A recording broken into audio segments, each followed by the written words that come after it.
Hello mga ka-idols! Tayo po ay magluluto para sa ating mga anak. Ayan 'no, kung sila ay hindi masyadong mahilig sa gulay, ayan, yung mga menu natin, ayan, yan yung tinatawag na, ano, ginisa, fried rice. Ayan mga ka-idols 'no, yung mga nire-ready ko ng mga kailangan natin. Andiyan yung rice, vegetable at siyempre yung meat.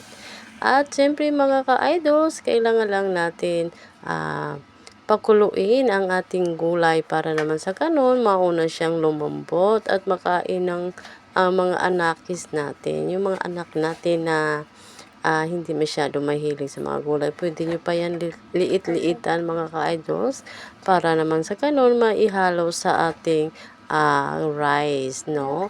Ayan, nilagay ko na lahat yan dyan. Pakuluin natin at timplahan natin ng maliit lang na asin para naman medyo malasa-lasa siya ang ating vegetable. Ayan, no? For 4 minutes lang ay luto na yan mga ka-idols para sa ating mga anak. Ayan.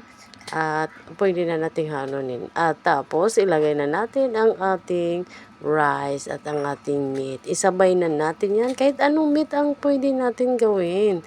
So sa atin na yan, diskarte lang yan mga ka-idols. At bago yan, ilunod na natin ang ating rice. At nag-iba pala ako ng scramble ng egg. Ayan, scramble ko rin ng maliit-maliit. Ayan no. Para isabay na rin natin yan. Yung pang-ending na yan eh. Ayan. Ayan, nilunod ko na mga ka-idols. At ayan na nga, luto na ang ating fried rice para sa ating mga anak. At pwede na natin yan ilagay sa ating pinggan. Ayan na mga ka-idols. Thank you for watching. Thank you. Bye-bye.